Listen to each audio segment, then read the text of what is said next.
Okay, so welcome back. Now what we're going to do is we're going to start talking about proportions. So what is a proportion?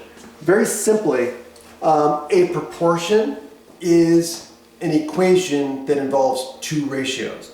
So in other words, anytime you have two ratios that are set equal to each other, that is a proportion. Another way of looking at it as you're looking at two fractions that are equal to each other or equivalent. So this is another thing we'll talk about, equivalent fractions, right? So equivalent fractions, so a proportion is when you have two fractions equal to each other, or in other words, you have two equivalent fractions, okay?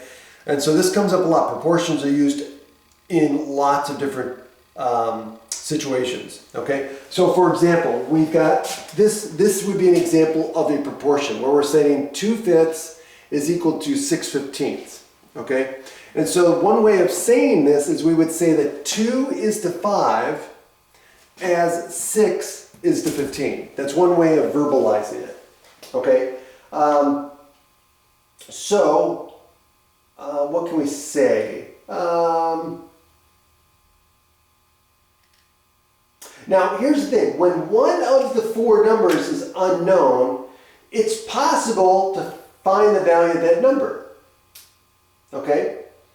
Well, how do we do that? Well, there's a fact that comes with proportions that must be true for any proportion. And so let me show you something. If I take this proportion, and this is a true proportion, right? Because these are equivalent fractions. How do I know that these are equivalent fractions? That 2/5 is equal to 6/15, because what do I need to do to both the top and the bottom here to get 6/15? Well, if I multiply the top and the bottom by 3, I get 6/15, and that's the definition of an equivalent fraction. So saying that these two fractions are equal to each other, they must be, right? So this is a true statement. So this is a true proportion. So if I have a true proportion, then what happens? What happens if I multiply the 5 and the 6? So if I multiply the 5 and the 6, I get what? So again, this is a way of showing multiplication. So 5 times 6 is 30. Now, what happens if I multiply the 2 and the 5?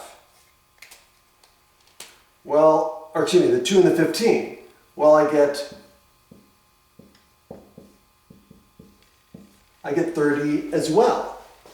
So this is something that's true for all proportions. If you have a true proportion, if you cross multiply in both directions, those products should always be the same.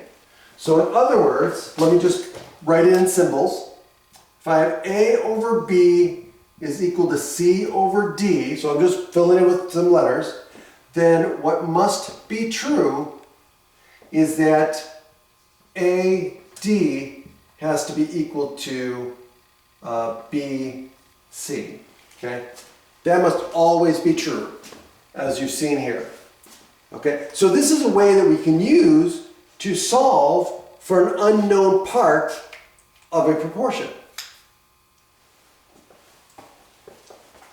We'll do some examples next time.